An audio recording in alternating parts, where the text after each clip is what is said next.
Doug! With his new truck. What's up, babe? Good to see you, man. Kevin Thomas? Hey, Doug. Kevin Thomas. Nice to meet you. Nice Barton. to meet you, too. So, Doug, you're going to talk to us about how to rehab this house today and how to, well, mainly how to do an estimate. Well, the first thing that the investor or the wholesale buyer should be looking for is anything that has to do with your plumbing, your electrical, your HVAC, and your roof. Okay. Things that make a house tick. And a lot of people get the misconception of when they're coming in, they're looking more cosmetic stuff on how to make it sell. They're looking at their curb appeal. They're looking at what colors to put here and how to put new shrubs out and plants and stuff. When the real nuts and bolts of the investment should be not only the location, but it also should be, you know, the structure of the house, and is the house operational? Okay. It's kind of like if you're going to look for a new vehicle, you know, some people might see a Ferrari, but that Ferrari might not have no engine in it. Right. Or it might have a Honda engine in it. Or you may be like my first car. Right. So my first car was a Volkswagen Beetle, right? It's 1968 Volkswagen Beetle, right? And so the guy who sold it to me swore his mom owned it and she only drove it to church on Sunday. That should have been a red flag right there. So car is $500. I bought the car. I'm driving this car, and the guy was in New Jersey. I'm driving up and down I-95 from New Jersey back to DC, right? And first thing that happens is the roof rips off. And I'm like, no big deal, no big deal. So I go to a fabric store, get a piece of fabric, and I get the fabric thing, no big deal, right? I'm driving this car for like 2 years, right? So finally I got a job. I got out of college, got a job, and I take the car over to the VW dealership, say, hey, patch the hole in the floor, do this, do that, right? Fix the whole thing up. I'm ready to spend some real money, right? So the guy at the VW dealership calls me up. He says, Mr. Ragland, are you sitting down? I said, what do you mean? He said, did the guy who sold you the car tell you that the car had been in an accident and the frame had been cracked and they welded the frame together, but now it's so rusted, the weld is coming off. Sir, the car is literally coming apart in two pieces. And ladies and gentlemen, that's why we have Carfax now. That's why we have Carfax. But the same is true of a house. Yep. You know, don't look at all the pretty stuff. Don't look at the fact it's a convertible. You know, Right. You know, is the car sound structurally underneath? Otherwise, you have a situation like the guy says to me. He says, "I said, well, don't worry about it. I'll come pick it up." He says, "No, sir, you don't understand. I cannot let you drive this car. I've already called the state. The truck is coming. They're going to basically take it to the dump." Get yourself in more. You get yourself in more, and to add on to that, it's about if you're selling a product or if you're investing in a product and you're going to give that product to somebody else, just like with your story, you don't want to sell them all the glitz and glamour, and then 2 weeks later you have a storm like Mr. Ragland had a few months ago in his nice structurally sound house.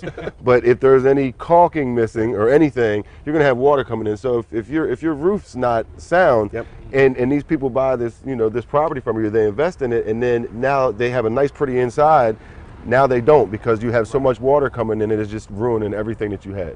So it's important, plumbing, electrical, HVAC, roof, foundation. Them things are when you're looking at your investment, you're looking at your money, or where you want to put the majority of your money. Because cosmetics, people are a lot more cost effective than you think. Gotcha. We don't always have to go with stainless steel and granite. Right. If you can have a brand new roof, I'd take my brand new roof over stainless steel and granite any day. Gotcha. All right, so tell you what, why don't you take Kevin around, just sort of do a walk around. Okay. And while you're doing that, I'm going to open up the door. Okay. Just me getting here, Kevin, just to let you know, I took a look around before you guys got here. The brick looks beautiful. I was, you know, when I first pulled up, I thought maybe you'd do a little bit of acid washing, but I think we could get away with a straight power wash. Your gutters look great.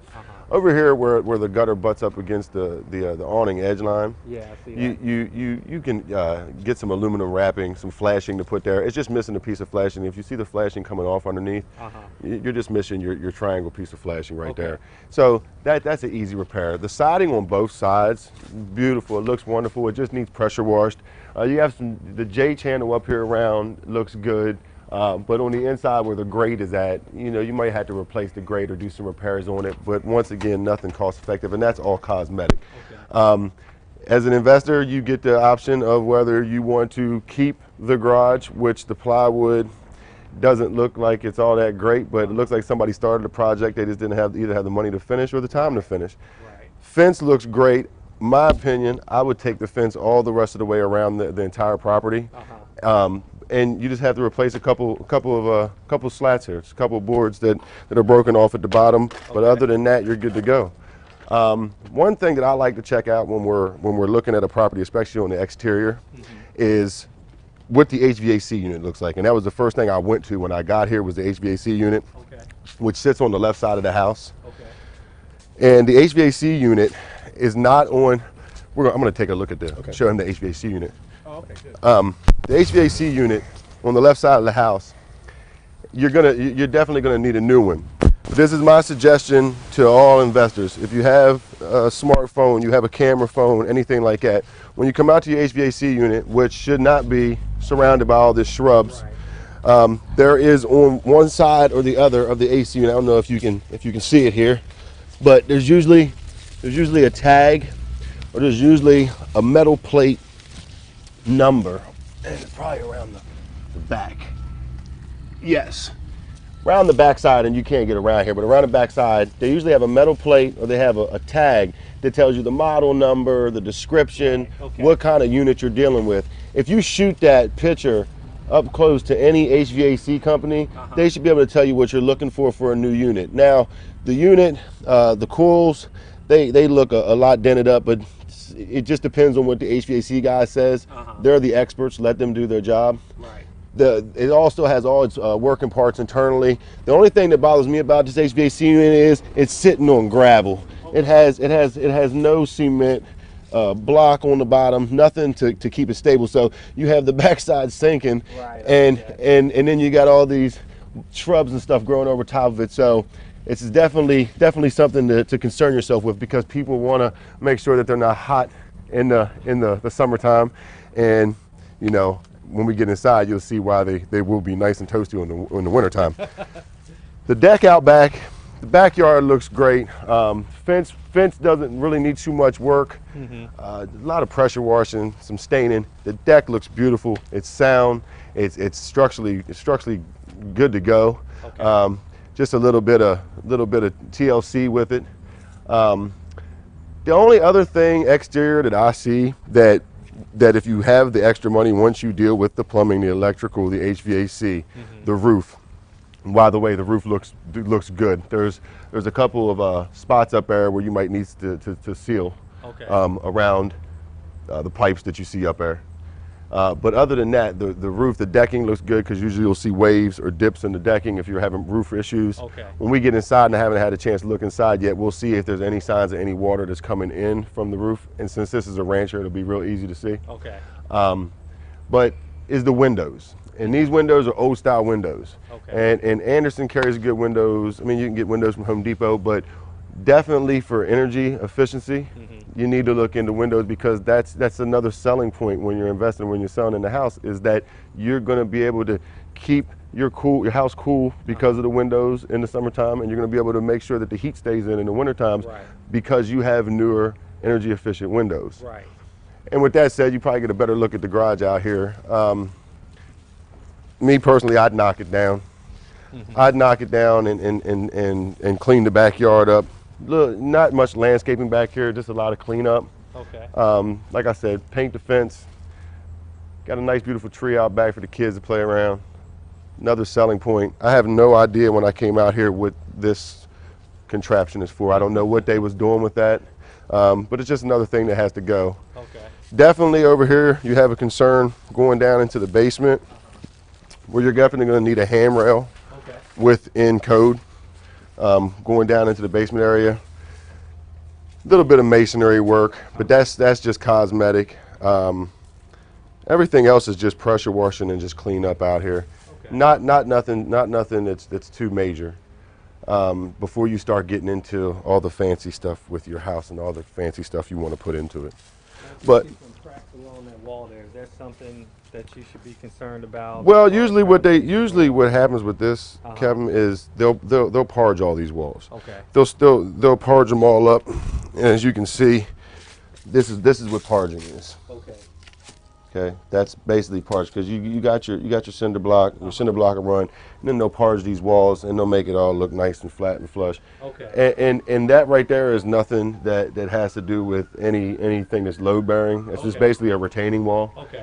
So it's not It's just holding your dirt in. Okay. It's not going to do anything to the house. So Okay. if that wall cracks, and take note, the wall is cracking because you have a tree growing right there, roots, and the yeah. roots are making the wall Yeah, crack. absolutely. So you remove that tree, you have no more cracking. You parge it.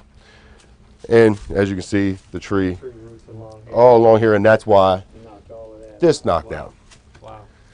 So just some things to keep your eye on as you're looking at the property. Not a big deal, easy fixes. So if there were issues with the deck, what kind of things should I look for that would be a red flag to say, okay, well, this deck might need some repair or... Well, I mean, the first thing I do is I just run up and Okay. That's why you have a contractor. I go all around here now. So when the deck collapses, This is really good decking boards, but see, you got some wear and tear here. This is just one run they'd have to replace, maybe two, depending on what the carpenter says. I can say one because I try to make it as cost efficient as I can, and the carpenter will say, no, you're definitely going to need two to make it more inhabitable or more be able to have people occupy this space. But other than that, I I'm more mean, concerned about that fascia board up top. yeah, that fascia. Yeah, what's that really hiding behind there? And Well, you know, they got it bumped out here. This is to hold the window in, and that's what I was talking to him about too, Gotcha. with the Hold the window, windows. yeah. There's something going on with these Some of the windows. Yeah. And these are old school windows. They should be replaced. And that's another thing too you can look at, and that's really cosmetic. But wrapping these fascia boards, aluminum wrapping on these fascia boards, and then you're sealing off all where the soffit's at with some caulk, and that'll cut down on it looking. Because I mean, these boards aren't. I mean, if they was in bad shape, I would be able to just Right. But they're still good. So aluminum wrapping, it'll match your soffit. Pressure wash the gutters. The gutters look great. There ain't nothing wrong with the gutters. Soffit looks good. Just some cleanup. Nothing real major. Yep. Maybe a new back door. Now, I'll tell you one thing that I like about this property, Kevin, and it's not construction related, but just a little. Remember the 21 days system, I talk about going not only to the house, but around the neighborhood. Right. But notice what's happening right across the street. You literally have a brand new housing development right there on the corner. Okay. And it's single family houses, not townhouses, not apartments. Right. That project tells you three things. Number one, somebody who's a lot smarter than us is investing in this neighborhood. Right. Look at the size of that project. That's, maybe about 15, 20 houses. That's a home builder who's got a whole lot better access to data than we have. They believe there's something positive about what's happening in this area, in this neighborhood. So the fact that they're making that kind of an investment in this neighborhood is a very positive sign. Number two, because it is literally across the street, whatever the increase in values you get from those houses, and those houses are going to be worth a whole lot more than the houses that are here, is going to bump the value of everything in the neighborhood up. So as a rehabber, I would be very excited because what I can do is I can basically offer a rehabbed house for less money than the people who are looking at those houses, but I'm going to benefit from the increase in values that are taking place right now. And number three, again, sort of just looking at the construction, what's going on, and just some of the construction technique. You don't see, barbed wire fences. You don't see, so the guys who are building that project over there are not concerned about people coming in at night and stealing everything, which tells you a little bit about the security of the neighborhood. So everything that I see going on across the street is incredibly positive. And again, it's not a construction issue, but again, just being sensitive to what's happening not only on the property, but what's happening around the property is really, really important when you're talking about, is this going to be a good deal for somebody or not a good deal? So, all right, Doug, back to you. Sorry, didn't mean that. I wanted to say that too. When I first got here, I rode up and down the street. Not only is there a school right up here. Yeah. I mean, every house that I've seen, you're in a good neighborhood. Yeah, you get the worst. This is the worst house in the neighborhood, and that's what you want to be looking at. And this house really isn't that bad. It's not that bad. No. Yeah, and the construction type. This construction type. This is probably what, about a 1978? You think? 70s maybe. This is late 70s, early Late 80s. 70s, early 80s. Yeah. But it's basically a big rectangle. I mean, there's nothing fancy about it. You don't have a lot of fancy bump outs. So from a construction standpoint, easy. It's easy. The materials are going to be cheap. The replacement windows are going to cheap. I shouldn't say cheap, but the replacement windows will be cheaper. Everything you do on this house would be much simpler than, say, an 1890s house in Baltimore, or a shell in Baltimore, or a 1932 bungalow, or Cape Cod, we got all the bump outs and all the other funky Telling stuff you going get on. back to 72 Sherman and it starts to get difficult. You know, Yeah. they passed them lead laws and everything for the houses built, you know, before 72, and now it's and I've done so many of them. They're even more difficult, but houses like this, they're late 70s, early 80s, makes it a point. lot easier, a lot Good more point. cost efficient. And would you tear out that tree? You recommend tearing out that Oh tree? yeah, it's putting a crack in your wall down Yeah. there. This is actually not even a real tree. This is one of No, them it's- locust trees. That's something a They grow squirrel up from planted. the weed. Yeah. That's something a squirrel What planted. they do is they grow up from the weed. They grow up from the root. They grow up from the root, and they're basically weeds. And if you don't control them like these guys didn't, if you don't cut them when they're little thin things, they grow into this kind of thing. Yep. And then it's just a nasty mess. It tears up your gutters. It tears up your roof when the wind blows and those branches go against the knocks roof. the bricks, puts cracks in your retaining wall. Yeah, it's definitely cracking the retaining. I mean, that's And just- you got this, and I'm pretty sure that this root is this root that has knocked all this cinder block out. Gotcha. This And you got root right you here. got something going on with this other root over here, which is Yeah. going to that oak tree, which is it's not a horrible problem. I mean, obviously that's a bigger culprit than that is, but just something to be aware of, because you can get into issues with the basement and you can get into issues with the pipes. Now the pipes are all on the front side of the house, probably not the back side of the house. I would say the on the front. Yeah, but if you had a tree like, if you had something like this on the front side of the house, fairly close to your water pipe, then you may be looking at, okay, am I gonna have to replace the pipe leading from the house out to the street, Right. which can get into some pretty big bucks, right? Real big bucks. Real big bucks. So just roots are not good, but roots in the backyard are okay. And again, the big tree, this tree, is far enough away from the house. It's not a problem. It That is working tree, its way towards the house. It is coming to the house. It's liking that house. Something's happening at the house. It's like Yeah. it's coming for you. You want to go inside now? Yeah. All right. Yeah. A builder will get in, start building, the market collapses, and they don't get those last couple of lots built. And then the lots sit there for 3, 4, 5, 6 years, and then the market heats up again. New builder comes in, new set of plans, new design style. And I think Doug's absolutely right. This is probably late 70s. That across the street is clearly early 80s. Oh, yeah. And there may have been like a 6 or 7 year difference between when this house got built versus when those houses got built. So, but it's a nice corner lot. You got, like, again, you got nice activity going on. Most people don't like this, so you probably just want to tear that out altogether. Most people don't like the vegetable garden in the front yard. So you just may just have the contractor just remove that altogether. So, So all what right. kind of clues did you pick up on to know that this house is, late 70s and those houses are early 80s? The windows is a big one. So Doug talked about the windows. Notice there's no mullion or even a fake mullion in the window. I mean, it's just, Right. I mean, other than, it's really 3 pieces of glass. Right. And they just don't do it like that. And is that a double pane or a single pane? Single, I think. A single pane. I mean, you can't even get away with that now. You gotta, for insulation purposes, you got to have double pane. Notice the windows on that house. Right. A big giveaway is, again, these 2 houses are the same, which tells me that this was probably like a tract home builder or a production builder. Notice that you have a combination of brick front and siding, vinyl siding. Right. Here, this house is all brick. That house is all brick. So yeah. This house across the street probably was brick, and for whatever reason they decided to stucco up the side. Right. So, and then the house, and notice the house one more house over, notice the brick. And Doug, that railing, these railings, they almost read more like early 70s, mid 70s. You think? You're pretty confident late 70s? I mean, we can look it up in the, It once again depends on who's living there. got it, okay. But if you notice, that house over there, this house over here, this house here, and that house there Right. are almost the same house. Right. Look at the chimney style. Look at just sort of the front of the house, what they call the fenestration of the house. It's almost the identical house. Now this one's got a little porch on it, but it's almost the same house, which means there's probably the same builder ran through here Right. and went boom, boom, boom, boom, boom, boom, boom, right? And what probably happened was when he got to the other side of the street, he either ran out of money or the market tanked. Right. He stopped. You had these 2 lots available, and there may be even some more further down the street. Definitely a corner lot because that's a brand new house. Yeah, and that's a brand new house. Yeah, and that house on that side of the street looks a little bit different. Although you jump down over there, that house over there is very similar to the rest of these houses Yep. here. All the brick, all the brick. Yeah, Yeah, that one looks like it has a carport or something. yeah. And those houses are a little bit bigger, not much, but a little bit bigger than this house. But again, just look. The windows are dead giveaway. Right. You know, Okay. those windows are a little more modern, although they're old, Okay. than the windows on this house. I'm trying to see if they was wood or if they was vinyl, the windows. They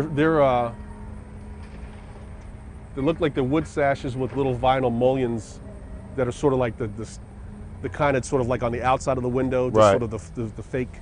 Yeah. Yeah. All right, so let's go on inside, take a look around. Looking through the window, it looks like they put new carpet in. Yeah, somebody fixed this house because you wouldn't have a soffit like this in a house that was built in the 70s, right? No. Yeah. So somebody came back and did something. I don't know though, that is aluminum. It is aluminum? Yep. Okay. Oh, wow. Not much work at all. Wow, that carpet looks new. Yeah, it's like Somebody brand did some new. work in here. Yeah, somebody definitely worked some stuff out. Look with at house. this. That's sweet. Yeah, I like it. That's real sweet. Love that. I don't know if your buyer would like a wood burning stove. Yeah. Everybody sort of got their own opinion on that. Yeah. It's different though. But the good thing about that is somebody might actually buy that from you and take it out and replace it with a fireplace. Probably a fireplace that doesn't burn wood. Maybe like a gas fireplace, if there's gas already with a remote control. Well, usually your kitchens and your bathrooms are your biggest selling points Right. in your house. I think the cabinets look good. I think Rust-Oleum actually just came out with a product that for countertops and for cabinets is fairly, reasonably in price, and getting new hardware for the cabinets and just redoing the cabinets, get a little bit of molding to put up there. That way you can hide that. But again, sort of like conversation we had on the street, you really got to know who your end buyer is. Yeah. If your end buyer is a first time or older move up or move down, you're probably okay with the oak. But if you're seeing that, but again, if you think you may be competing with that project across the street, Right. then you better go to the sales center and see what they're doing over there.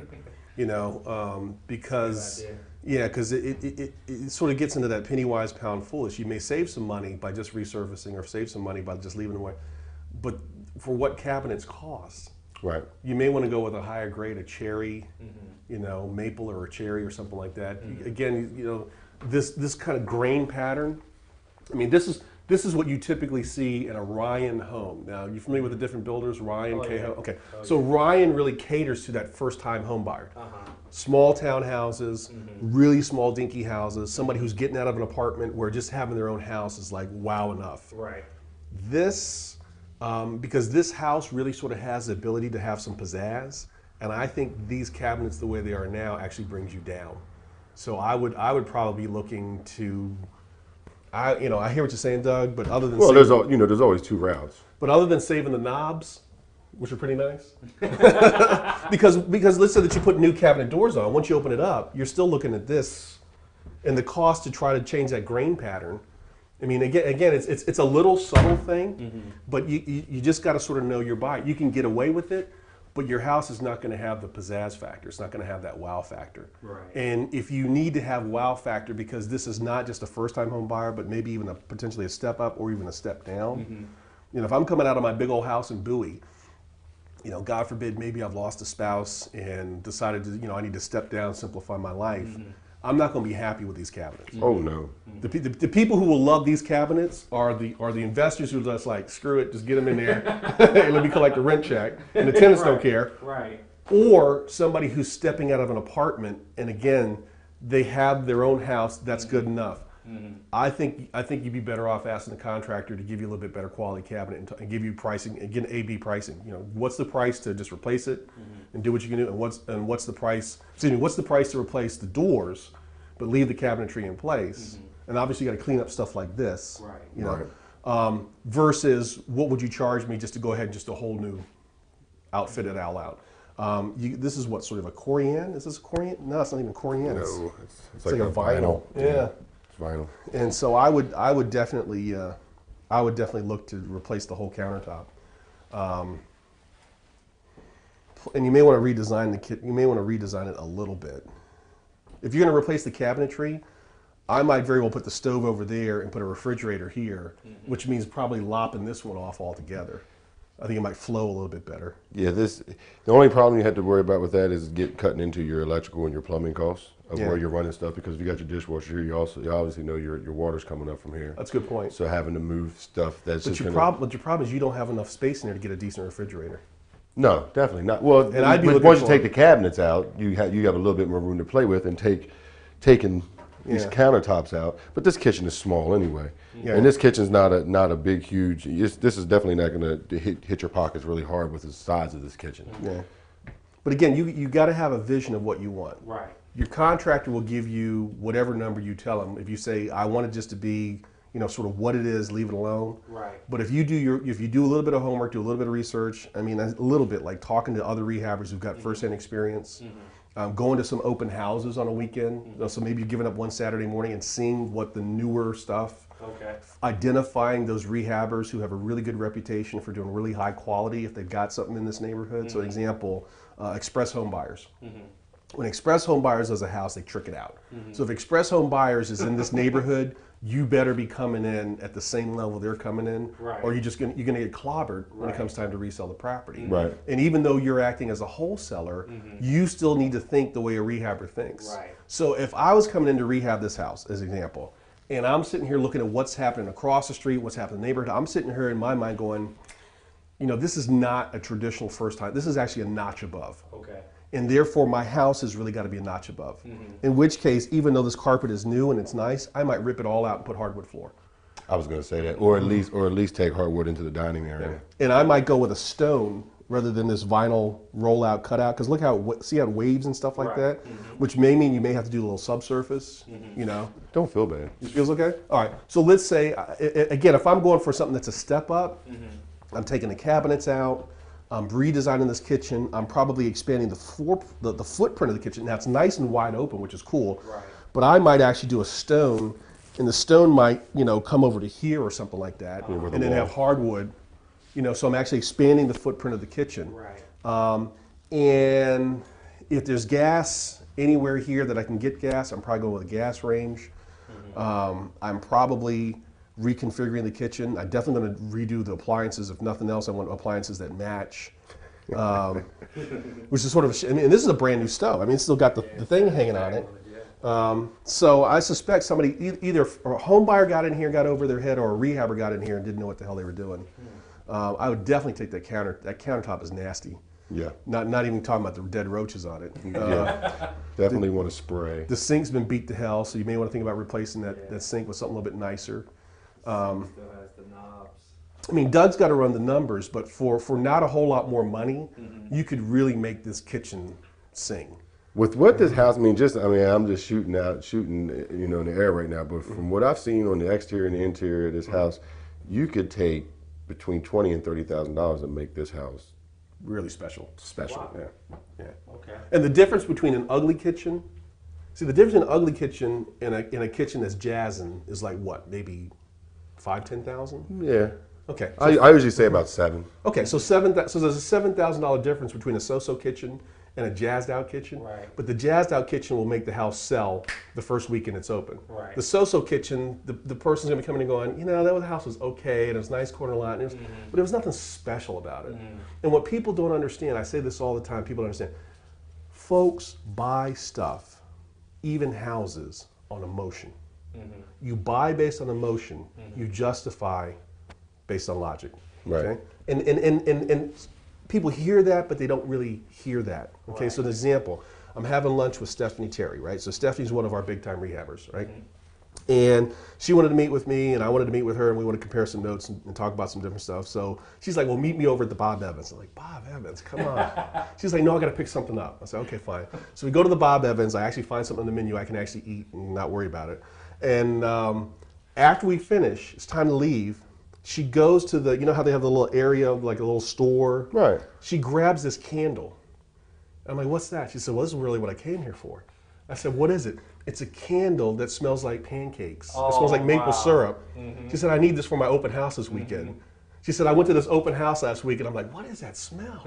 That smells so yummy. Makes you just want to stay. And she went, so I'm like, why couldn't you just buy the candle and go eat someplace else? I said, no, we were here. We might as well have lunch here. But But again, it sort of reinforces that understanding that people buy based on emotion. When the typical selling process for a home buyer, whether it's first-time home buyer or even move-up home buyer, is a real estate agent will pre-qualify them to figure out how much money they have to spend. Right. And then they will search for houses in that price range. Okay, only an idiot would do it any other way. Right. Because it doesn't make any sense to show people houses and they go, oh, I can't really afford it. Right. So the first step of the process is what can you really afford? And then you look at all the houses that are available for sale right now in that price range. Okay, and then you take them out and you show them those houses. Typically it's somewhere between 4 to 8 houses. And then you sit down with the client and say, okay, which one do you want to write an offer on? And most times the home buyer doesn't remember the address. They don't remember anything specific about the house. They're not even thinking about the price because all the houses they're looking at are in the same price range. Right. So what do you remember? Oh, that kitchen. Right. Oh, that that rec room. If you got kids. Oh, that theater room if you're like into sports and stuff. Oh, that bedroom, right? So typically most home buyers are typically husband and wife or girlfriend, boyfriend, or person, significant other. Right. Usually they're making the decision together. Usually the guy thinks he controls the purse string, so he sets the rules, okay? But at the end of the day, it's oftentimes the woman who says, that house made me feel safe. Right. That house, there was a certain feature about it, I can't put my finger on it, but I really like that house. Oftentimes, it's tied to emotions. How did I feel when I stepped into that kitchen? How did I feel when I was in the bedroom and I looked at the master bathroom, okay? And so little things like having the candle that has the maple syrup flavor, because most people like the smell of maple syrup, okay? When you walked in the house, see, and again, rookie mistake. A rookie won't do anything. So you walk into a house, and I don't care how old the house is or how much it's been rehabbed, you let a house sit with nobody in it and the air conditioning turned off for 2 or 3 days, it smells musty. So rookie mistake is do nothing. Newbie mistake is, well, I bought a candle that smells like roses, right? What does a candle that smells like roses smell like? What emotion does it evoke? Well, grandma was at the house when I was a kid. She used the bathroom and then she used the rose spray to cover up the odor. Right? That's not a good, right? Right? Exactly. And our senses bring back emotions. So if you're going to use a smell that brings back good emotions. Okay, for some people, pine smell. Pine smells Christmas. Cinnamon smells like Christmas. That's why everybody loves cinnamon. Okay, maple. I mean, this was beautiful on Stephanie's part. Maple syrup pancakes with butter and maple syrup. Most people can't help smiling because you have good memories about pancakes. Oh, grandma came over, she served us pancakes, or dad got up early and served her. So those little touches, those little things, okay, combined with, okay, what can I really afford to do in my kitchen? And how will my kitchen stack up versus the other 5 or 6 kitchens that prospective home buyer is going to look at that day? Right. And you can go on the cheap and save the $7 grand and keep the oak cabinets. But if the person walks in and the oak cabinets don't evoke the kind of emotion, and again, when most people go out to buy a house, they already have sort of a vision of what that house should look like. For somebody who's been in an apartment, just simply getting into a house is a big deal. Right. But for somebody who's already been in a house, they can look at the oak and go, been there, done that, nothing special, what else you got? Right. Okay? Versus they come in and they see maple or cherry or any other kind of higher quality. Now you could go with like a mahogany, which gets really expensive, or go with a darker, but most people tend to prefer the lighter woods versus but you've got to go a step above, because when they look into it, they go, geez, when I was a little girl, I always saw myself living in a house. I always saw myself living in a house on top of a hill. Right. And to them, the house is a symbol of they've arrived at a certain point. Right. Okay, Right. so you got to keep those things in mind when you're making those decisions of how am I going to spend the money, where am I going to spend the money, what am I going to do to make this house really sizzle. Now, you don't have to do everything. And in fact, you've already got some stuff in this house, like this. I mean, you'd spend a fair chunk of change to make this happen. Right. Okay, you'd spend a fair chunk of change to get that stone, and what is that, a slate? Yeah. And that's a thick slate. I mean, that's not even a thin slate. You'd spend a fair chunk of change, and look at the dental molding on that mantle. You spend a fair chunk of change to get that built from the ground up. You're already getting that at a discount. You're already getting that at a bargain. So you don't have to spend a lot of money, but you do want to spend a little more than the average, just simply slap it together and let me get a Section 8 tenant in there. Right. If it is your intention to resell this house to a home buyer. Because again, this neighborhood, just sort of judging by the neighborhood, you got some nice cars. There's no houses that look really terrible. You may say taste-wise, I do it differently, but they don't look terrible. Right. They don't look abandoned. You don't have any abandoned houses. You don't have any cars up on cinder blocks. You don't have any semis or other kind of stuff parked out here that says it's a very blue collar. I mean, this is a nice working class, middle class neighborhood. It's probably a step up market for most home buyers. Okay. Okay, and so you want to basically say, okay, for a step up market, even if it's a slight step up, I need to also upgrade a couple of things in the house, because if I don't do that, I'm not going to get the emotional response that I want when my agent has the open house. And if you don't get that emotional response, you're not going to move the property. It'll just sit there and sit there and sit there, and you're going to make another month's interest payment and another month's interest payment, and that's when you start to hate your hard money lender. Right. Like I made, that's how I've been on the market 90 days. That's 3 more interest payments. That's when you start to hate the hard money lender.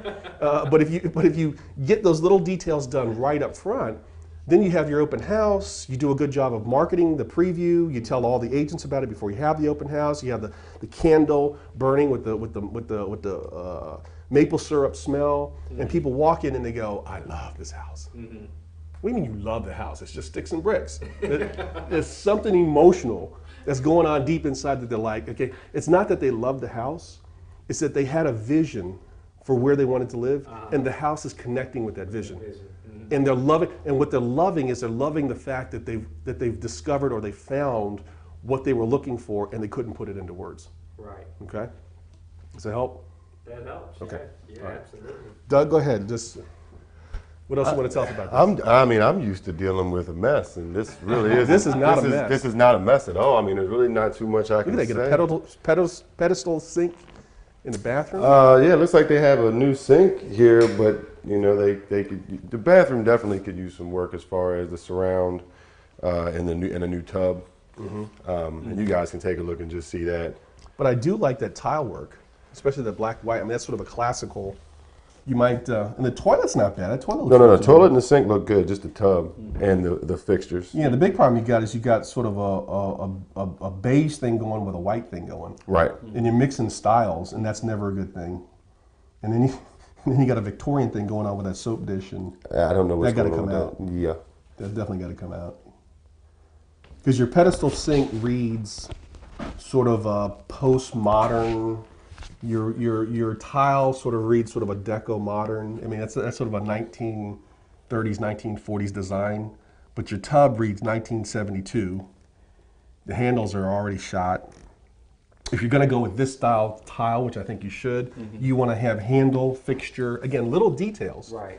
You're going to spend the same amount of money for a doorknob, but getting a silver doorknob versus a brass doorknob, because a silver's going to go, or a brushed nickel, tying in the doorknob to the faucet, to the light fixture, tying it all together, you're going to spend the same amount of money, inconsequential in the big scheme of the world, but will make the difference between whether this bathroom, someone looks at this bathroom and goes, wow, versus someone looks at this bathroom and goes, geez, I wish they could sort of figure out what they wanted it to be, because it's all over the place. It's a mess. So this bathroom, the way it is, about how much would you think it would cost to fix it up so it'll look right? I don't know. See, my job is to tell Doug what I want, and Doug's job is to price it out and do it.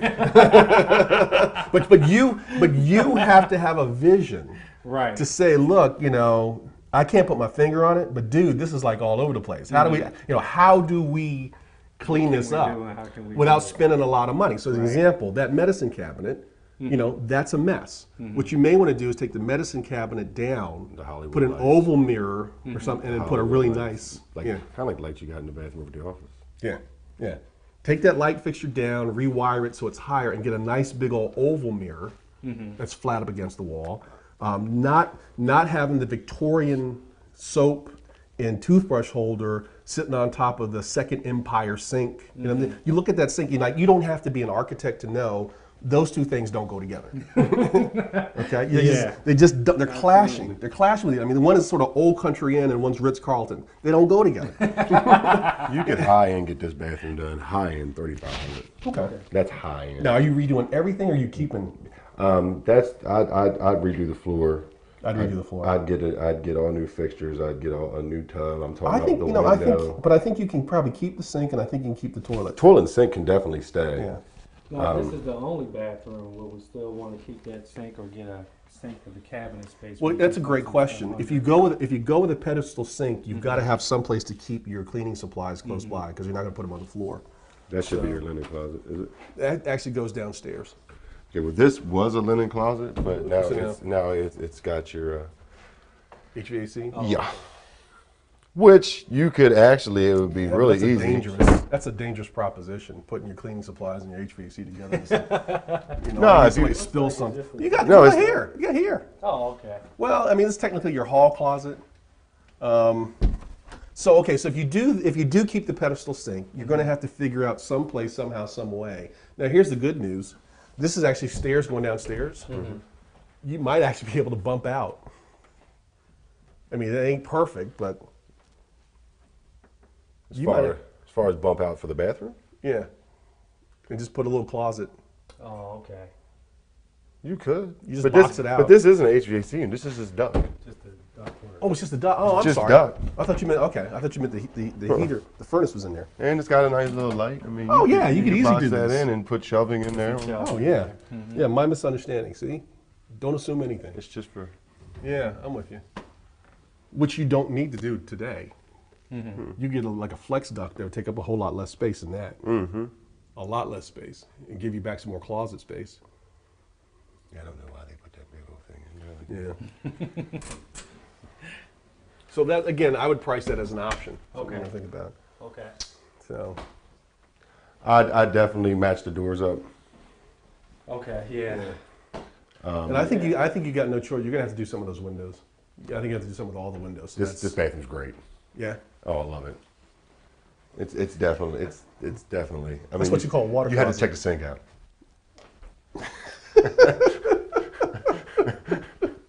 I love it. That's the toilet looks good, but everything else has to go. Yeah. So you were saying put all like the 6-panel doors? Yeah, I'd 6-panel take everything. them all out Just the ones that throughout are the just house. the ones that aren't 6-panel. Closets look good. I mean, everything. good. Another thing too, just you know, I don't know if you noticed, but whoever painted all the hinges. Just easy hinge replacement. All your door hardware, your slat plates. I mean, they painted the slat plate. These are just little things that make it everything uniform and pop out. Your register covers, your vent covers, new outlets, new switches, switch plates, Yeah, outlet plates. your outlets aren't even grounded, so you may have to do some electrical There may be. I didn't get to the basement to look at the. to see what the panel looks like. Yeah, see what but the notice you panel got looks no ground, which means everything you use is going to have an adapter, which is Okay. also very dangerous Okay. because if it's not grounded, you may cause yourself a problem. And it's like out there, they But all your windows, I mean, look at, yeah, all your windows are going to have to be replaced. They're all single pane. You look like you got a little mold situation going around, a little mildew around all the windows. It's probably getting some moisture in there somehow. Oh, most definitely. So rip those all out. So I'm Are those an assuming odd this is size? Could you find easy replacement, or are you going to have to like resize the windows? You might have to resize a few of them, but when you're dealing with any mill company, like even when you order from Home Depot, you give them the measurements, they'll send it to the millworks company, and you can get whatever size window you want. Okay, cool. So I'm assuming this is a bedroom. But It might be the would you master keep bedroom. this, or- Yeah, with a bathroom there, it might be the master bedroom. I think it is the master because it's got a toilet. I Yeah. wouldn't call it a bathroom. It's got a I don't know toilet. what's going on with it. That's just what I want. I want to be able to like in the morning, just like woo yeah baby. Let me go to my blue sink, wash my face off. So what do you got? 3 bedrooms here? Yeah, 3 bedrooms. I don't understand why they put new light fixture I and new light, noticed and then that. this room and this room don't. They have the And old. even the kitchen, they left the old one up. Mhm. Yeah. It seems like somebody was just skipping around and I think it was somebody rehabbing didn't know what the hell they were doing. yeah, So and look here, you got grounded plugs in here, yeah. but you don't have over. Which is a good sign because it just tells me that you just possibly be able to just switch out the outlets. You Right. know, you might not have to do a whole lot of rewiring. Tell you what, they had a lot of bee problems. 'Cause every window I've seen, I mean, even the windows back there have nests in them. Mm-hmm.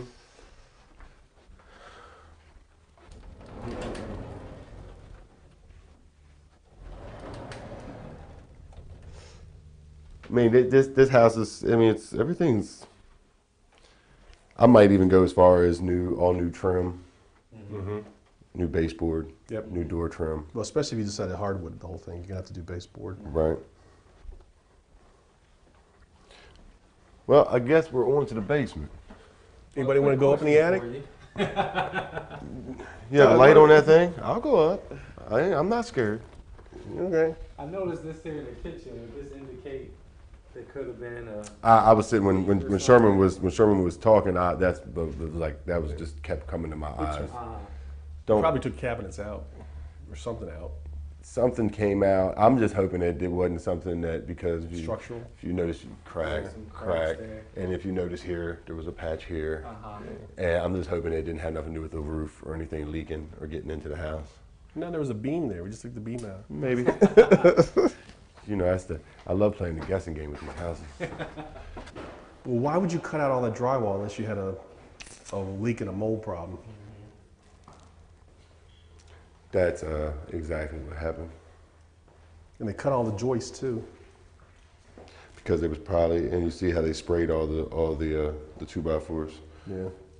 And they did a little waterproof, and so at some point in time they had a little water problem. Serious water All the problem. rain we just got a little while ago, a hurricane. Or they may have gotten the house. The house might have sat empty for a while, and the water just pooled from some storm. Just nobody was here to check on it. Nobody was here to do anything about it. But Doesn't smell too bad down here. doesn't smell bad at all. I mean, they still left the dehumidifier. There's another bathroom down here. You got another bathroom. Okay. You got good head height. Yeah. This window, by the way, What is that? I don't know. That's great. Okay. Yeah. I don't know if it's worth doing or not, Doug, but if you could get that window down another foot, you could actually make this a legal bedroom for Section 8 purposes. Egress. Get it down to here. Mm-hmm. I don't know what that would cost, but I'd price that separately. Because if you can get another bedroom in here, that gives you another option in terms of Section 8. There's a bathroom right there too, so that would be convenient. You got good head clearance down here. Yeah, definitely. That's one thing I was looking at was the head clearance. And all this drywall stuff you can fix up pretty easily. I'm just not understanding why if he was, because that's a closet. Yeah. You're sectioning it off like it's bedrooms, but I don't think I'd want tile in my bedroom. Yeah, that's a little strange. I don't think I'd want ceramic tile in my bedroom. Yeah. Is there anything we should look for when looking at the water heater or? Well, you may have had a contractor told him not to do. I mean, as far as the hot water heat looks like it's new. Yep.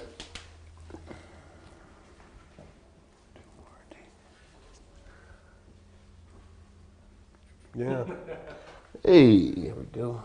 But look at that electrical coming out of there. That looks like Medusa. That's scary stuff there. You definitely want to have an electrician come in and. Yeah, you have a lot of the old. They mix the old and the new rather than taking out the service panel. It's just all mixed up. Yeah. So you're gonna spend a little bit of money getting that straight. Upgrading your panel. Yeah. You do not want to have subpar, didn't pass inspection electrical, Right. because that's just a liability that's going to come back and bite you hard. So I'd definitely get an electrician in here and just sort of, whatever they tell you, pretty much just bite the bullet and do it. Right. Yeah, that's why back to the first thing that we talked about was electrical, plumbing, HVAC. Those are important things, and electrical was the biggest one because people don't usually have accidents that cost them their life from their basement flooding. Right. Usually that right there, that could cost somebody more than a finger. So what do you think this was? You think this was radiator? I'm looking at those two pipes that were capped off. You think that was radiator? Could have been. It could have been. Or oil? But although you don't normally have two pipes if you got oil, right? You only usually have one. Right.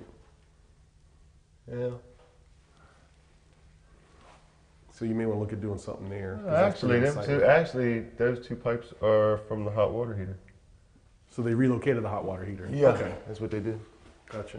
Could you even get that out of there with that pipe going across the middle there? What, the hot water heater? Yeah. Oh yeah, you just turn it sideways. Okay. It's cut a hole in the wall. But don't worry about it. You only have to replace it every 10, 15 years. Kind of a hard term. Any red flags with the HVAC? The furnace here? No, furnace looks good, and they ran ducts in every room, top floor and bottom floor. Is it gas? I thought I saw an emergency cutoff switch there. So that means you got gas coming to the Yeah. house somewhere. This is a gas line. Yeah. So if you got gas coming to the house, you might as well do a gas range upstairs. And actually, you could take that gas to that fireplace out front and Yep. replace that wood stove with a gas That's stove. exactly what I'd do. I would not. I would find somebody will pay you money for that wood stove. Oh, yeah. And I'd take it in a heartbeat. Oh yeah, turn around, flip that right into a gas one. Yeah. With a remote control and everything else, it'd be nice. But the basement's not bad. I agree with you 100% though. I don't know about this tile thing going on. Yeah, I don't know what's going on with the tile. Yeah, but you could get at least one more bedroom out of it. You got a nice sort of rec room. Looks like they were trying to do some recessed lighting. I mean, I guess maybe this guy was doing this on his own on the weekends because it's really That's what it seems like. really amateurish. Seems like he was doing it on the weekends, and then all of a sudden, some catastrophe happened, Yeah. which made him have to tear all this drywall out. But this doesn't make any sense. He's got a bathroom over there and he's got a fixture over here. Because the laundry room's right here. Okay. Laundry room's So, right here. okay, so it was here, and he's trying to put it back over there to get a little more space. He might have too. He might have been looking to make this his bar area, because you have your water and you have your drain. Right. He might have been putting a bar area back here, so you have Maybe. a sink for in this area. But this is definitely this is definitely drier. This is heavy up. Oh yeah. So he had his wash and dryer here. Right, He's and trying to moved it bring it back back there. over here, which makes sense. Except he still didn't give himself enough room. I mean, the guy really didn't know what the hell he was doing, because there's no room in your. You barely got enough room to get to the Well, washer. the and reason dryer. that he did that was because of this window, or else Yeah. this wall could have been bumped out. I mean, I sort of kind of get that, But this, see, me, I'd have took it on the other side of this window Right. and had your window in the laundry room. exactly. And then instead of coming this way, maybe cut it off here and go this Yep. way, and keep it where it was, and not waste a lot of money. Well, and that's what me and Kevin was talking about this morning. You know, you got to watch. Sherman always emphasizes your vision, your vision, your vision. You can't let your vision get out of control. Right. You know, always get a second and third opinion on your vision. Your And then once you have your vision, stick to it. Right, exactly. Don't change your vision 10, 15 times down, you know. But yeah, other than that, I mean, this place is an easy fix. Yeah. Yeah. Easy fix. And the space down here, I mean, this is just, it's bright and it's enormous. Yeah. Is that water? Yes. And what is that going down there? I don't know. That hose, is that like a... I don't know. In my head, I'm thinking sump pump, but in my head, I'm thinking, no, that's not what it is. That's nasty. That's like Amityville. Yeah. I would be afraid to put my face over I something. don't even want to go there. What was that back in the day? The Gilly Monster? I don't think that's where he comes from. Swamp thing. Swamp thing. Swamp thing indeed. Well, there's your sewer pipe, right? Yeah. And is it coming down or going up? It's coming down. It's going. This is the bathroom. It's This all, is your blue bathroom. right. This is your other bathroom. Right. So it's all connecting and going. It's running that way, I think. It's running down. Well, where's the pipe? Where's it coming out? That's what I'm saying here. It's probably coming out somewhere up in here. It's probably coming somewhere up in here. No, it's behind the drywall. It's behind this drywall right Yeah. here. So right in here, it's coming It's out. here. So is this thing sort of like pumping back up into it? I would think that you would. That don't make no sense. I think really it's doesn't. going out that way. It's going out because. And is that electric? What is that thing that's just sort of? I don't even. That's why I said I have not a clue. That's just scary.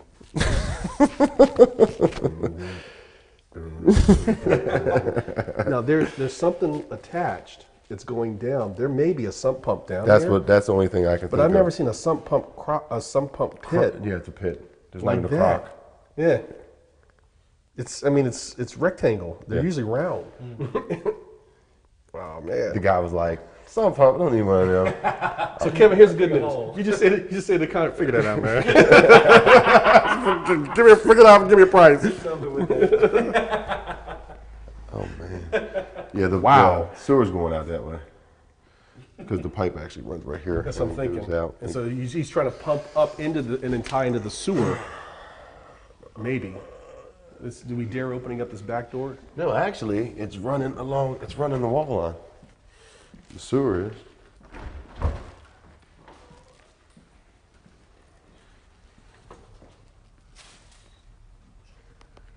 Yep, it runs down. But my question is, what is he tying into? And it looks like there's probably a drain there. The drain probably goes down and then comes back into the house. That's the first time for me. That's why I said I'm. Yeah, I mean, obviously you'd have to get that fixed because what's happening is underneath all those leaves. I'm pretty There's a sure drain. there's got to be a drain underneath there. Oh, right there it is. Now, here's what happens. You don't keep the leaves. It backs up, drains into the house. Given the fact you got tile, it ain't a big deal because it's not a catastrophe. That's why they have tile. Yeah. That answered the almighty why. But I bet you that drain ties back into that sump. The sump pulls it up, sucks it up, and then shoots it out somewhere along a drainage line. And obviously when the sump ain't working, like that ain't. But what's really scary is it's backed up and it's plugged into the wall. And it looks gross. And it looks gross. And hopefully that circuit breaker is already tripped off. Right. Because electricity and water generally don't go together. But that's what I suspect that hose is probably the sump pump hose taking it out.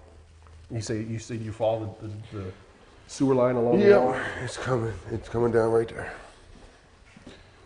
Right here is your going down.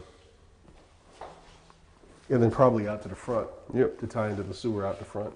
As you see, there's a drain. So it's all going that way. Because your sewer line's going to be out in the middle of the street somewhere. So it'll drain down, and then underneath the house there should be a slope that takes it out to the street. I bet you that sump is probably trying to tie into the sewer. Okay, so to recap, you're probably going to have to replace all the windows. So you expect to get in your base quote from Doug, replacing all the windows. You're going to have to probably do something with the kitchen. So maybe just a lump sum. Generally speaking, I can do maple cabinetry, granite countertop, blah, blah, blah, blah, blah. Here's the number for the kitchen. Right. With or without appliances, you're going to want to get that figure from them. You may want to go shop for your own appliances. Because sometimes you get scratch and dent stuff that's not too bad. Right. And you do it, you do it, arrange for the delivery, and then just have the contractor hook it up. Okay. You probably want to price a couple of different options for what you want to do with this basement. And you're going to have to spend some serious money on the electrical because the electrical's all screwed up, and you want to get a licensed electrician in here to fix that all up, and he's probably going to come in here and just, do what he's got to get done. Right. Probably want to look at gas, so a plumber's going to have to run the gas line to the kitchen so you can do a gas stove and a gas fireplace. Right. And then you just got to sort of like have that vision thing, and the best way to get the vision thing is put yourself in the shoes of a buyer and say, okay, a buyer coming to this neighborhood, what are they looking at? And just go to some open houses. Right. In the meantime, you can get for the purpose of putting in your estimate, you get the lump sum from Doug and just shoot it in. But if you think you really want to get the house, then after you put that bid in, you spend the next weekend going to a couple of open houses and just get a feel for what are people really looking at when they come to this neighborhood. Right. And then you get on the phone with Doug and say, okay, what you told me looks like that's going to be fine. Or you get on the phone with Doug and say, hey, look, I went to a couple open houses, and I know you said we could get away with, Corian countertops, but every house I saw had granite. Every house I saw had stainless. Right. Every house had, 3-bedroom, and I don't know what kind of funky carpet they were using, but it was nice. Right. It was okay. We had to upgrade so he can come back. He can come back to you after the fact, and once he's got the estimate done, he's going to keep it in an electronic form somewhere. He can come back and upgrade where you tell him to upgrade, or downgrade or take out where you tell him to take out. Okay. But in the meantime, you at least got your bid in. You at least got the seller considering your bid. Right. Now, if the seller comes back and says, we sort of like your offer, but can you sweeten the deal a little bit? Now you're ready to have a little more ammunition to sharpen your pencil. Right. Either up or down. Right. Okay? So, Doug, once we walk through, I mean, obviously in a normal circumstance, I'm not coming with you and asking all these questions and making all these suggestions. What would normally happen is Doug would basically say, okay, I think this is going to cost X, and this is, and until you begin to help educate you as to what does stuff cost. Right. You know, he did a great job with the kitchen. Say, okay, $7,000 for the kitchen. Right. You really want to sort of go through the whole entire house and have him give you those same set of numbers. Okay, Doug, electrician come in and fix up the electrical because it looks like it's a worst case scenario. What are you thinking that might be? I'm thinking that's probably about $2,500 probably. Okay, so call it $3,000. All right, so Doug will go through and just sort of price based on certain things, and then he'll go back and work his magic. And normally, what's your turnaround time to do a total cost estimate? A total cost estimate? Yeah. For wholesale or for an actual buyer? Because that's a good question. Because So how do you interpret the difference on that? I interpret the difference because when I'm asked to come to a property, I can come out and I can tell you from my knowledge, just like you can tell from your knowledge. But when it really gets down to it, like if Kevin said, I really want to buy this house, I need solid numbers. Then I'd set up for a day where I have the plumber, the electrician, the HVAC guy. You'll bring come the out. trades in. Because I can come out and I can tell you, like Sherman said, what do you think electrical costs? I could say $2,500 from what I see. He could come in and see something totally different. He'd be like, well, hold on, Doug, because you're not thinking about this, and this, and I'm gonna have to take this, and I'm gonna have to take this up here, and then I'm going, oh, I wasn't even thinking about that. Good point. And then he gives me this is what I charge, you know, and I work with the same group of guys, so that's why I can pretty much eyeball stuff and say, I pretty much know what that invoice looked like when I signed off on it. But for wholesalers, I just come in and I say, Swag. yeah, I just say this is what it is. This is what it'll probably cost you. Now you can take that and go plus or minus. And I usually say, to me, this is about a $25,000 house, plus or minus $10,000. Okay. So you could take it to 15, or you could take it to 35. Right. See, what I would do, again, based on what I teach in the 21-day system, I just go ahead and take his 25. Just take his 25, get your offer out the door. Right. If the seller comes back and says, look, can you sharpen your pencil? Then my next question to them is, how much time are you going to give me? Right. It's okay, we'll give you 48 hours. So fine, give me 48 hours and I'll go out and take a little more solid look and I'll get back to you. Right. Now I'm on the phone with Doug saying, okay, get everybody out there tomorrow. Right. Doug says, I can't get everybody out there tomorrow because I'm in Tennessee. Right. You know, okay, when can you get everybody out there? Well, we'll be ready to go in 3 days. Then you call the seller back and say, hey, look, I'll talk to my contractor. He's really tied up right now. Can I have a couple more days? Right. 99 times out of 100, they're going to say, fine, no problem. But you get that refined cost estimate. You sit down and have a serious conversation about what do you really want to do with the property. Right. Which means you can't just submit your offer and then go to sleep. Right. You got to a lot of people submit. Right. So you got to submit your offer. Then you still got homework to do, which is, okay, if they do call me back and put me in a best and final situation, will I be prepared to give Doug better information so he can give me a better estimate? Right. You go out and you go, again, put yourself in the shoes of a buyer. Go out and sit with a real estate agent and say, take me on some open houses in this neighborhood. You know, figure out what the price point is. Obviously, you'll already have the ARV before you even submit the offer. Right. So you know what the price range is. So you just go ahead and say to your agent, hey, I want you to schedule some open houses. If they're too busy, just call any real estate agent who's working in this neighborhood and say, look, I'm pre-approved for whatever the ARV number is. Right. I'm pre-approved for 285. What's on the market right now for 285? And spend a Saturday or half a Saturday looking at 4 or 5 houses and act like a first-time home buyer or a home buyer and go, okay, and taking your notes, figuring this thing out. Right now you can get back on the phone with Doug when that phone call comes saying, okay, can you sharpen your pencil? And you say to Doug, look, I looked at 5 houses in that neighborhood. Okay, we got by far the best fireplace. We got by far the best kitchen. I think your kitchen number's fine. But we got some other stuff, right? They all had jacuzzi tubs. Now we got to add a jacuzzi tub, right? They all had brand new roofs, okay? They all had granite countertops, okay? Whatever it is that you get from your reconnaissance, that's the direction that you give to Doug. Okay. And that's how you get smart real quick, okay? But the main thing is, like I said before, you go in motion and you make the refinements along the way. You don't wait till you have perfect information. Perfect information is the enemy, you know? You just get it out there, but keep doing your homework along the way so that you can keep refining the program. So how about on the other side of that? If, you know, Doug comes in, he says, okay, yeah, we're going to do this, this, and this. You go do the open houses, but everything you're seeing is kind of a downgrade from what you were planning to do in your Well, rehab. then you can probably take that 30. Downgrade, You or- probably take the 35, take it down to 25. Okay. Okay.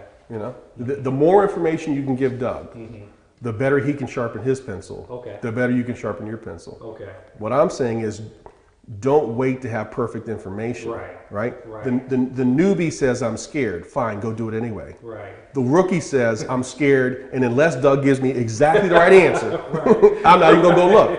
You know, the rookie looks at my 21-day program and says, Sherman, there's no way you can make an offer on 100 houses without going out and seeing 100 houses. And I don't have time to go look at 100 houses. Right. You missed the point. Go look at one. Right. Focus on a particular neighborhood.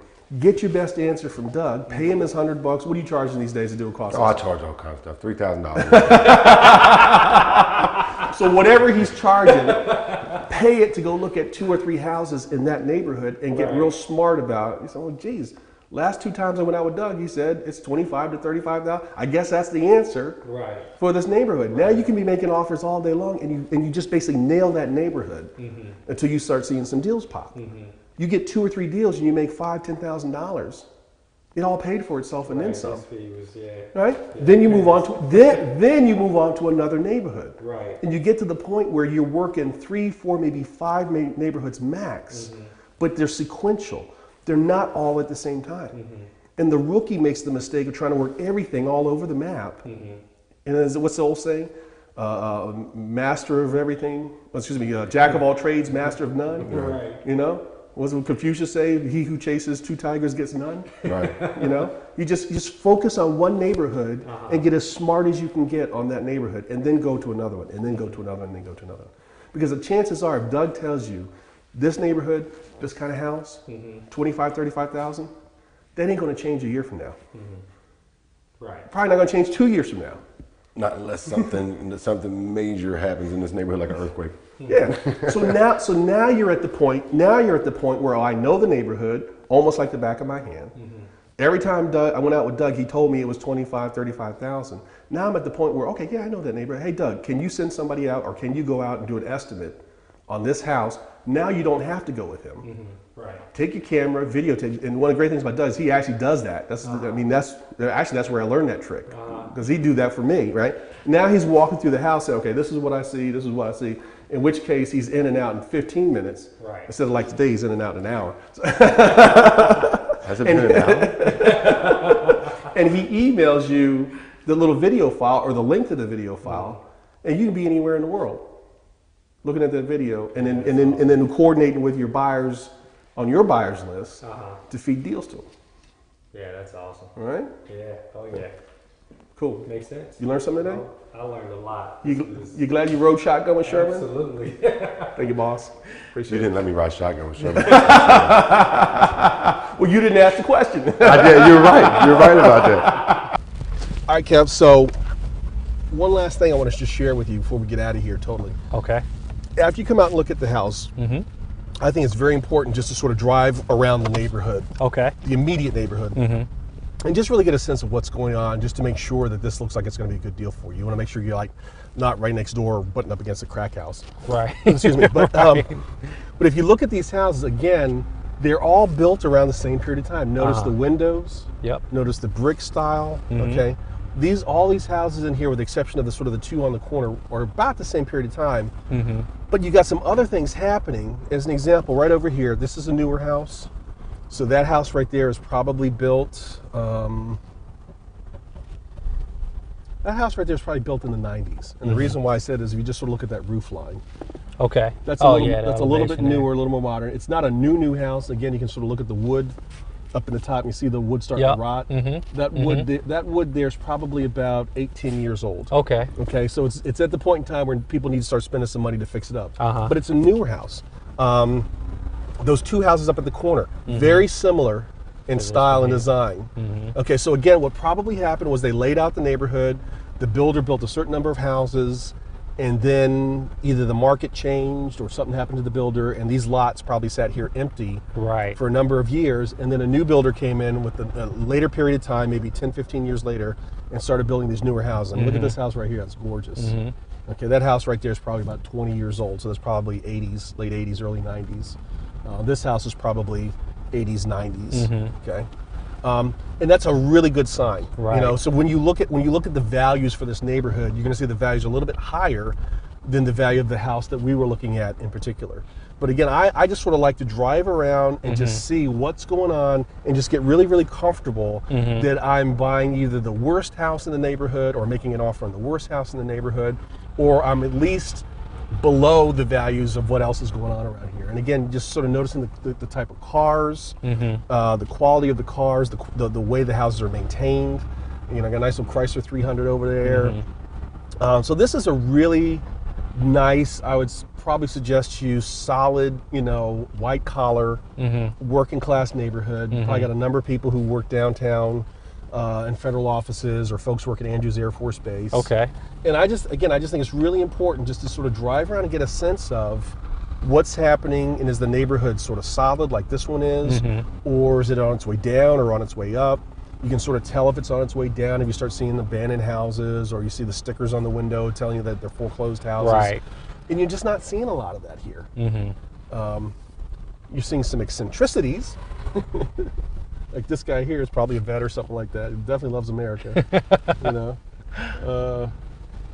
But nothing that would make you believe, hey, the neighborhood's in trouble. Right. And again, one of the things I really like about, and again, we're just sort of going a block in either direction. We want to see not only what's happening with our immediate neighbors, but what's happening on the opposite side. Okay. You know, because you can find that, hey, my neighborhood's rock solid, but if you're in a place like Baltimore, you can have a rock solid, and then right next to it's a war zone and a bunch of crack houses. You don't tend to see those extremes in the suburbs, but you can see some funky stuff going on, you know, the next neighborhood over. This is an interesting situation. Looking at that tree, it probably came down in a storm, but given the fact that everything's dead, that tree's been down in the yard for probably at least a month or so. And notice there's stickers on the door. There's a tag on the door, yeah. You know, it's abandoned. Now, the other reason I like driving the neighborhoods, I'm like, you know, it's a nice neighborhood, and here's an opportunity. Right. And I might go ahead and get my phone out and you know, basically say, you know, follow up on 710. Was it 710? 710. I don't know what the street address. I should probably put my GPS on. It's a sign right here at the corner. Okay, looks like we're on Loch Raven Road. So 710 Loch Raven Road. And just make a note to myself to follow up, because you got the abandoned house there, but look at what's going on over there. Right. You know, when you see somebody putting in fresh marigolds, you know, the fresh flowers of the season, and they got the wind chimes. I mean, clearly the person who lives there loves this neighborhood, loves their house. They're taking very good care of the property. When you see things like this, the stone, that white stone, you know, when people are really taking care of their landscape, you know, good sign. You know, when you see like the red mulch, you know, somebody recently mulched the trees and you got the stone thing going on. These are people who really want to take care of their neighborhood. Right. They're very protective, and that's a very good sign. You want to be buying in neighborhoods like this. Yeah, I noticed that driving in that it looked like everybody was taking really good care of their yards, and that's a good sign. A very good sign. Very good sign. Okay. No, I'm totally lost. I think we came from that direction. We had to make a right. So, you got any questions? Oh no, you know, everything was, man, I'm so glad I took this day to do this, because it's really gonna, the information I got from you and from Doug is really gonna take me to the place I want to be, you know. Good. I had a big fear about going out and, you know, doing a repair. I'm sorry, there's the house right there. So we did just sort of go around the neighborhood. I'm sorry, go ahead, you were saying? I had a big fear about going out on my own and doing repair estimates. Even, you know, when I'm making offers, just kind of throwing numbers out there. I just kind of felt like, man, maybe I'm just way off base and I'm never really going to get a response. But just hearing the things you had to say in regard to that, and, you know, going out with Doug and listening to him about things to look out for. Right. Even if, you know, I just wanted to go out and take a look at the house on my own to see if I can identify anything major that's going on with the property. Right. Without necessarily calling the contractor, you know, to come out and do that. You know, just on the way home or whatever. And here's that new housing project right next door. And notice they've got They got a model home. It's open Thursday through Monday, 12 to 12 to 6. 6. Might make 6 to come back. I mean, obviously not going to do it today, but come back. It's closed right now. But come back, get some information about the houses that are being built, find out what the prices are, all the details. Because again, you want to sort of know. You may be going after a totally different kind of buyer. Right. But the ability to say to somebody who's looking at your house, hey, you know, they're putting brand new houses that cost $100,000 more or $50,000 more right across the street. You buy this house, you're getting a good deal, you know, and just making them comfortable. Again, other thing I like to look at is what's going on in the shopping. Notice the shopping center right back here. Oh yeah. Looks like There's a no empty giant. storefronts. You got a good quality grocer with a giant. You've got Bank of America, you know. So this neighborhood is clearly a solid middle class working neighborhood. Bank of America wants to be here. Giant wants to be here. You got no empty storefronts at all. McDonald's on the corner. Exactly. Gas stations. Exactly. And so what you can see and get a sense of is that, you know, SunTrust over there, what you see and get a sense of is that this is a good, solid, working class neighborhood. Right. Upper middle class. That if you make an investment, either buying a property to keep as part of your portfolio or making an offer as a wholesaler to flip it to a rehabber, these are the kinds of neighborhoods where you can make some serious money. Right. And it's just all about how low will the seller go in making that offer, accepting your offer, and the more proof and evidence that you can compile to back up why you're coming up with your construction estimate, and the more diligent you are in getting those offers out in the street and then following up when you get into a best and final situation, the more likely it is that you're going to wind up getting yourself a good deal. Okay. And these are the kinds of places, which is why I like to get out in the car and drive around. These are the places where you're going to find some really hot deals. Okay. So in this situation where we had brand new houses going up, right? Across the street, basically. Yep.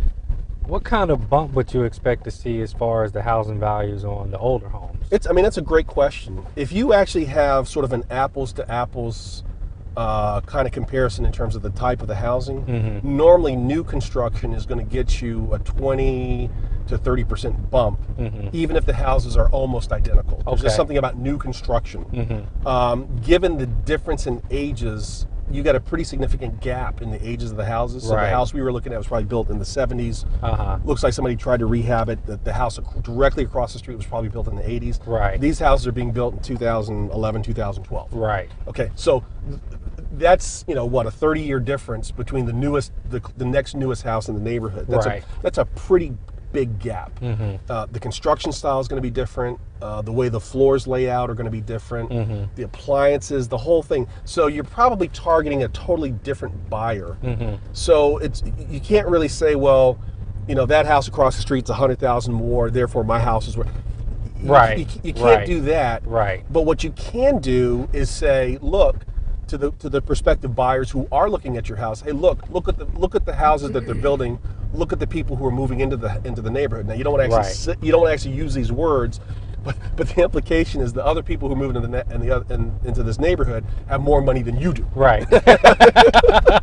So you don't want to use those words, but they can connect the dots. They can put two and two together. Right. And that's a whole lot better than somebody looking out and saying, well, look, they're putting townhouses there, or they're putting apartments. Right. The people who are coming to the neighborhood behind me are notched down. You know, you oftentimes hear people who are in a neighborhood going, I left that neighborhood. Right. You know, I don't want them following me. Right. That's the neighborhood I'm coming out of, you know, especially if it's a move-up market. Right.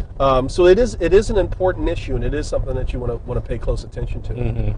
So, but again, I mean, everything you sort of drive around, it's nice. You know, it may not be where you live, it may not be where you shop, but whether it's where you shop or not where you shop, it's hard to argue that people who live in this neighborhood, people who shop in these shopping areas, are hurting for money. Right. You know, it's good quality. You're looking at nice things. People are taking care of the stuff they got. And even if it's in a slightly different price bracket than what you may be used to personally, the good news is people are taking care of their stuff. And that's what you want to see. Right. That whatever amount of income is coming into the household, they're taking care of their stuff. They're taking care of their houses. They're taking care of their lawns. The shopping looks good. You may sit there and go, well, yeah, there's no Starbucks. Who cares? You know, the fact of the matter is the shopping center has got shops in all of the storefronts, which means people are coming out to that shopping center and spending money. It's a healthy shopping center. It's not a dying shopping center. And that's the kind of stuff people look at when people come out to buy. Again, when people come to buy a house, they're buying the neighborhood first, right, and then the specific house within the neighborhood second. If you can have the best house in the neighborhood, but if the neighborhood is sick, if the neighborhood's dying, if the neighborhood's got some problems, then you're going to have a hard time reselling that house or renting that house after the fact. In this particular situation, everything's looking really, really good. So I think you got a beeline on a really good deal. You know, I noticed that neighborhood too when we drove around. I didn't see a whole lot of for sale signs, maybe one or two. Exactly. And I would think coming in as a home buyer, if you go to a street, a neighborhood, and there's a bunch of for sale signs, you kind of start thinking, that's a big well, problem. what's going on here? Exactly. Why is everybody either getting out? Right, or getting kicked out. That's a very good point. And that's a point a lot of new investors don't get. They think you have to be in a certain neighborhood because it's brand new. It's not about being brand new. It's about stability. Right. And stability is a combination of old and new. Stability is a combination of houses that are 30, 40, 50 years old, but they've got fresh mulch out in the lawn, and they got fresh plants out, and people are taking care of what they got, along with a couple people rehabbing some houses. So one of the things that's very, very clear about the house in the neighborhood we just looked at is there's definitely a sense of stability in that neighborhood, and that's really, really a critically important thing. I think if I take Typicals Road, I might get to the Beltway faster. So, you glad you rode shotgun with Sherman today? I am. Man, I can't even describe how happy I am that I did this today. My pleasure. Glad you're able to do that. And like you said earlier, it all started with a question, If I never asked the question, I wouldn't be here right now. There you go. Part of being a smart investor is understanding that you don't have all the answers and being willing. Okay, here's Crosland High School. And being willing to take the risk of saying, hey, I hope this isn't a stupid question, but can I? Right. And the smart people in the room are usually the ones who ask the most questions and the best questions. And so I'm glad you came out. This was fantastic. My pleasure. I'm ready to go home. I'm supposed to have, go out to lunch with my wife, but I don't know, I might need to look up some deals. Well, let me tell you last secret of the day. You ready? I'm ready. Write this one down. All right. Happy wife, happy life. So go take your wife out to lunch first. And then come back and look for deals. The deals will be here. Trust me. The deals will be here. But you only get a couple little snippets of opportunity to either make your wife really happy or really ticked off. See, more good advice. More good advice.